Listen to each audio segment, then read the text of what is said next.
Assalamualaikum warahmatullahi wabarakatuh. Tumpuan pelajaran kita pada kali ini adalah kepada bahagian hadis. Murid-murid, dalam peperiksaan SPM, soalan bahagian hadis dikemukakan pada kertas 2.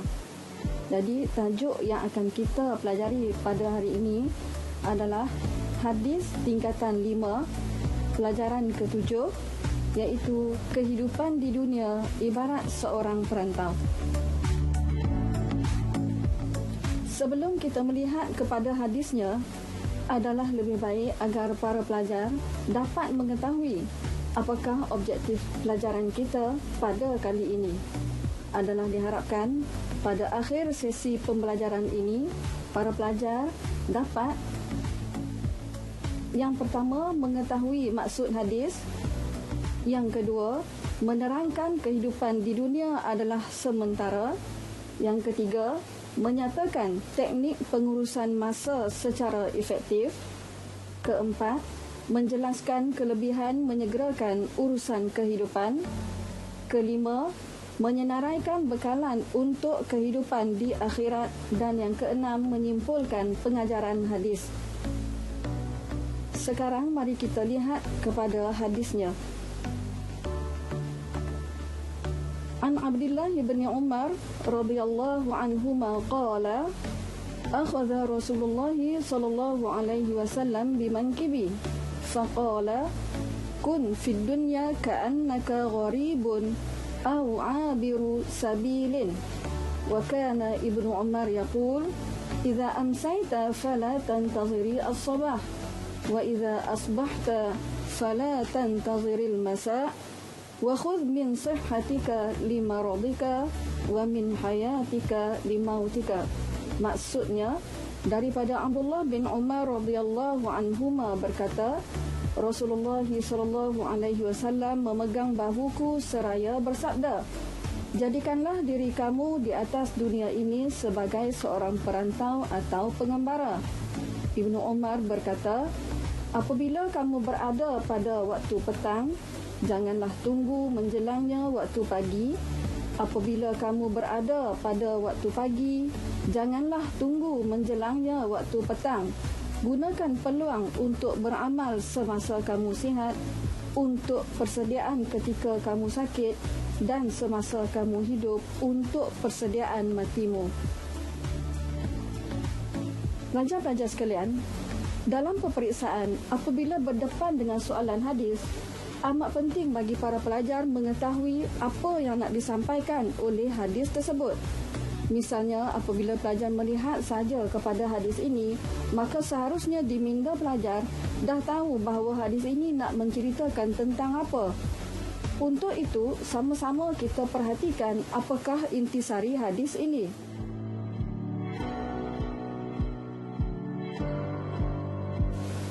Setelah kita melihat kepada hadis dan maksudnya, maka secara umumnya hadis ini menceritakan yang pertama, dunia adalah tempat persinggahan untuk menuju ke alam akhirat. Yang kedua, kehidupan kita seumpama seorang perantau yang singgah di satu tempat untuk mengambil bekalan bagi perjalanan yang masih jauh. Yang ketiga, mengisi masa sihat dengan aktiviti berfaedah. Dan yang keempat, kita hendaklah menghargai masa dan tidak melengah-lengahkan urusan yang baik. Dalam peperiksaan SPM, satu-satu hadis yang dikemukakan tidak disertakan dengan maksudnya. Jadi, bagi memudahkan kita mengingati maksud hadis, adalah lebih baik sekiranya kita melihat maksudnya mengikut potongan hadis seperti berikut. Potongan hadis yang pertama, An Abdullah bin Umar radhiyallahu anhuma qala, maksudnya daripada Abdullah bin Umar radhiyallahu anhuma berkata. Potongan hadis yang kedua, akhadha Rasulullah sallallahu alaihi wasallam bimankibi faqala, maksudnya Rasulullah sallallahu alaihi wasallam memegang bahuku seraya bersabda. Keratan ketiga, kun fid dunya ka'annaka gharibun aw 'abiru sabilin Maksudnya, jadikanlah diri kamu di atas dunia ini sebagai seorang perantau atau pengembara. Keratan keempat, wa kana Ibnu Umar yaqul. Ibnu Umar berkata. Keratan kelima, idza amsayta fala tantaziri as-sabah. Maksudnya, apabila kamu berada pada waktu petang, janganlah tunggu menjelangnya waktu pagi. Keratan keenam, wa idza asbahta fala tantaziril masa. Maksudnya, apabila kamu berada pada waktu pagi, janganlah tunggu menjelangnya waktu petang. Keratan ketujuh, wa khudh min sihhatika limaradika. Maksudnya, gunakan peluang untuk beramal semasa kamu sihat untuk persediaan ketika kamu sakit.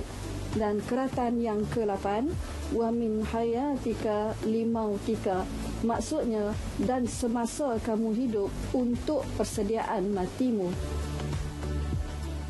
Dalam paparan ini, pelajar-pelajar boleh melihat ada potongan hadis yang ditulis menggunakan warna merah. Ia merupakan isi atau perkara yang hendak disampaikan kepada kita dalam hadis tersebut. Bagi setiap potongan hadis ini pula, mari kita tumpukan kepada beberapa kalimah atau perkataan yang dapat membantu kita untuk mengingati maksud setiap potongan hadis itu. Perhatikan keratan atau potongan hadis yang ketiga. Kun fid dunya ka'annaka gharibun. Perkataan gharibun maksudnya perantau. Dan perkataan yang kedua, abiru sabilin, maksudnya pengembara. Seterusnya, perhatikan potongan hadis yang kelima. Kalimah yang bergaris di situ adalah amsaita, maksudnya kamu berada pada waktu petang. Dan kalimah bergaris yang kedua pada potongan hadis yang kelima adalah as-sabah, iaitu waktu pagi. Seterusnya, kita perhatikan pula pada potongan hadis yang keenam.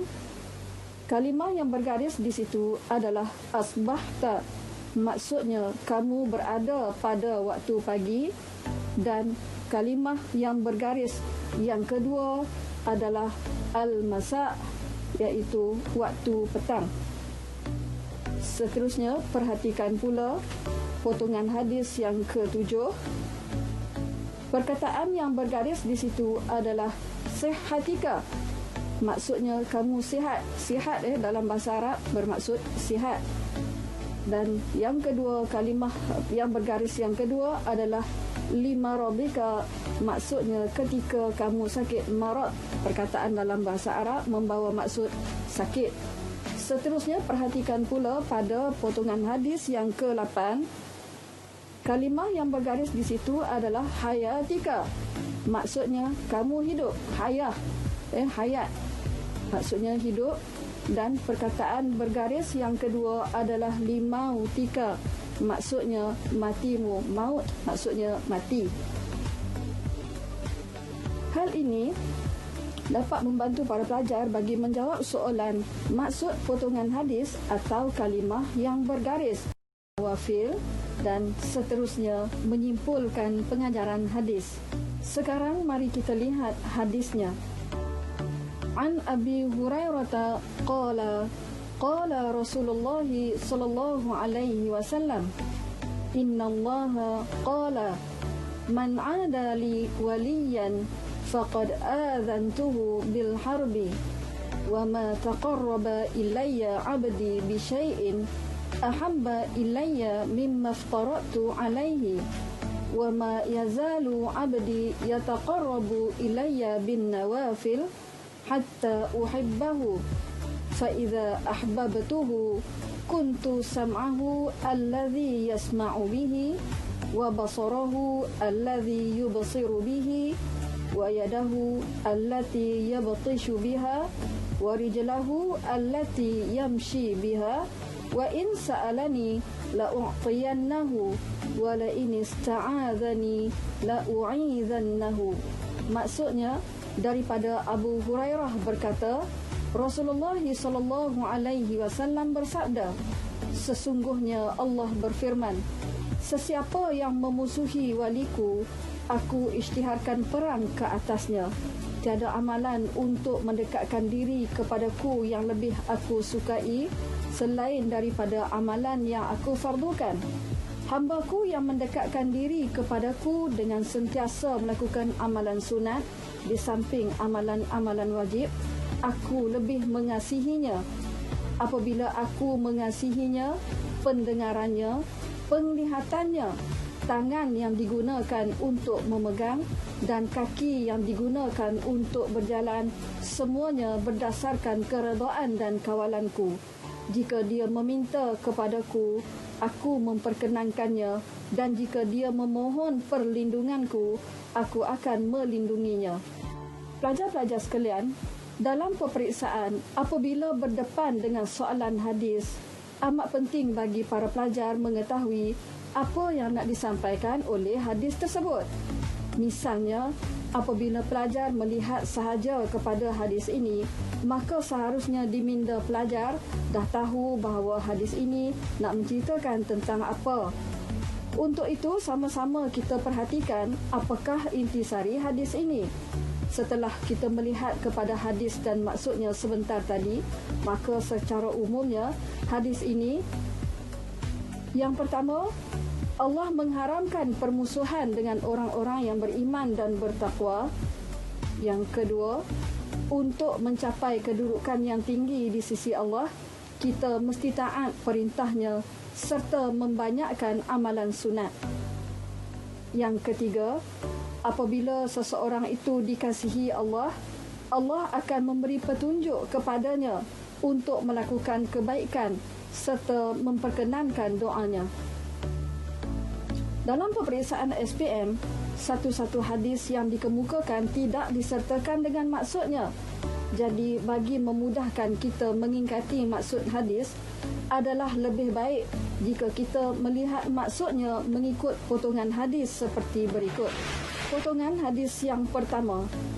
An Abi Hurairah qala Rasulullah sallallahu alaihi wasallam, innallaha qala. Maksud potongan hadis yang pertama, daripada Abu Hurairah berkata, Rasulullah sallallahu alaihi wasallam bersabda, sesungguhnya Allah berfirman. Potongan hadis yang kedua, man ada li waliyan faqad adzantuhu bil harbi. Maksudnya, sesiapa yang memusuhi waliku, aku isytiharkan perang ke atasnya. Potongan hadis yang ketiga, wa ma taqarraba ilayya 'abdi bi syai'in ahabba ilayya mimma aftaratu 'alaihi. Maksudnya, tiada amalan untuk mendekatkan diri kepadaku yang aku lebih sukai selain daripada amalan yang aku fardukan. Potongan hadis yang keempat, wa ma yazalu 'abdi yataqarrabu ilayya bin nawafil hatta uhibbahu. Maksudnya, hambaku yang mendekatkan diri kepadaku dengan sentiasa melakukan amalan sunat di samping amalan wajib, aku lebih mengasihinya. Potongan hadis yang kelima, fa idza ahbabtuhu kuntu sam'ahu alladhi yasma'u bihi wa basarahu alladhi yubsiru bihi wa yadahu allati yabtishu biha wa rijlahu allati yamshi biha. Maksudnya, apabila aku mengasihinya, pendengarannya, penglihatannya, tangan yang digunakan untuk memegang dan kaki yang digunakan untuk berjalan, semuanya berdasarkan keredaan dan kawalanku. Seterusnya, potongan hadis yang keenam, wa in sa'alani la u'tiyannahu. Maksudnya, jika dia meminta kepadaku, aku akan memperkenankannya. Dan seterusnya, potongan hadis yang ketujuh, wala in ista'adzani la u'izannahu. Maksudnya, jika dia memohon perlindunganku, aku akan melindunginya. Dalam hadis ini telah digariskan perkataan waliyan dan an-nawafil. Jadi bagi hadis ini adalah kata kuncinya. Apabila pelajar nampak dua perkataan ini pada hadis tersebut, maka ingatlah bahawa hadis ini berkisar mengenai wali Allah dan amalan nawafil ataupun amalan sunat. Hal ini dapat membantu para pelajar agar bersedia dari segi emosi dan minda untuk menjawab soalan yang berkaitan dengannya. Sekarang mari kita lihat apakah maksud wali Allah. Sedikit maklumat yang perlu diketahui, wali berbeza dengan rasul. Kita perhatikan apakah maksud wali Allah. Dari segi bahasa, maksudnya bantuan atau perlindungan dari Allah. Manakala dari istilah, maksudnya manusia biasa yang beriman, bertakwa, beristiqamah melaksanakan segala perintah Allah dan menjauhkan segala larangannya secara zahir dan batin. Kita lihat apakah perbezaan antara wali Allah dan juga Rasul. Yang pertama, wali Allah tidak maksum. Dan yang kedua, wali Allah tidak mempunyai mukjizat. Contoh wali Allah adalah Uwais Al-Qarni dan juga Hasan Al-Basri. Seterusnya kita lihat pula apakah yang dimaksudkan dengan nawafil seperti yang disebutkan di dalam hadis. Nawafil maksudnya amalan-amalan sunat. Contohnya solat sunat duha, puasa 6 hari pada bulan Syawal. Dalam hadis ini, Allah telah memberi ancaman kepada sesiapa yang memusuhi para walinya. Jadi apakah ancamannya? Sebagaimana dalam hadis disebutkan, man adali waliyan faqad adzantuhu bil harbi. Jadi apakah ancaman terhadap orang yang mengingkari risalah Rasulullah? Iaitulah Allah memberi ancaman akan memerangi orang yang memusuhi para walinya. Kerana yang pertama, sesiapa yang mengingkari risalah Rasulullah adalah satu penyelewengan akidah. Yang kedua, setiap mukmin wajib melaksanakan segala perintah Allah dan Rasulnya dengan taat. Seterusnya kita lihat apakah amalan-amalan yang boleh mendekatkan diri kepada Allah. Berdasarkan hadis, amalan untuk mendekatkan diri kepada Allah seperti dalam hadis adalah amalan fardu dan amalan sunat. Jadi kita perhatikan ada dua di situ. Yang pertama amalan fardu dan yang kedua amalan sunat. Dari segi amalan fardu, contohnya seperti solat 5 waktu, puasa di bulan Ramadan, zakat dan haji. Dan contoh bagi amalan sunat pula, yang pertama solat duha, membaca Al-Quran, berzikir, puasa hari Isnin dan Khamis. Perlu diingatkan juga, hubungan baik sesama manusia juga dapat mendekatkan diri kita kepada Allah. Seperti menjaga silaturahim, nasihat menasihati, berziarah dan juga berbudi bahasa. Sekarang kita lihat pula apakah ciri-ciri orang soleh. Yang pertama, berilmu. Iaitu orang yang berilmu pengetahuan tinggi dapat memantapkan hubungannya dengan Allah dan juga sesama makhluk. Yang kedua, beramal. Orang yang menjelmakan ilmu dalam bentuk penghayatan serta amalan secara ikhlas dan istiqamah dapat mencapai darjat yang tinggi di sisi Allah. Dan yang ketiga, berakhlak. Ketakwaan kepada Allah menjadikan seseorang memiliki sifat mahmudah dan sentiasa terarah kepada kebaikan. Hubungan dengan masyarakat terjalin dengan baik kerana ketinggian peribadi seperti bertolak ansur, suka membantu dan sebagainya. Seterusnya, apakah kelebihan orang yang melakukan amalan nawafil? Kelebihan orang yang melakukan amalan nawafil ialah yang pertama, Allah dan Rasul menyayanginya. Kedua, Allah memberkati kehidupannya. Ketiga, Allah memelihara segala anggotanya daripada melakukan perkara maksiat. Empat, Allah akan memakbulkan doanya. Kelima, Allah melindunginya daripada keburukan. Keenam, Allah memberi ganjaran pahala dan syurga. Dan yang ketujuh, dapat mengecapi kenikmatan dalam beribadat.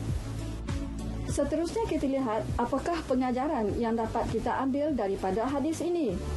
Sekiranya dikemukakan soalan pengajaran hadis, jangan lupa mulakanlah jawapannya dengan perkataan kita hendaklah, kemudian dimasukkan isi beserta huraiannya seperti ini.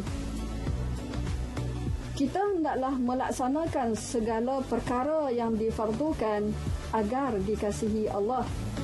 Kedua, kita hendaklah melakukan banyak ibadat nawafil untuk mendekatkan diri kepada Allah. Ketiga, kita hendaklah menyedari bahawa Allah memperkenankan doa orang yang hampir kepadanya agar kita sentiasa terdorong untuk meningkatkan amalan kebaikan. Bagi mengakhiri pelajaran pada kali ini, pelajar-pelajar bolehlah cuba menjawab soalan ini. Untuk menjawabnya, pelajar-pelajar boleh rujuk buku teks bagi tajuk ini, bincang bersama rakan-rakan dan seterusnya jawapan tadi boleh dibincangkan bersama ustaz dan ustazah di sekolah. Selamat mencuba.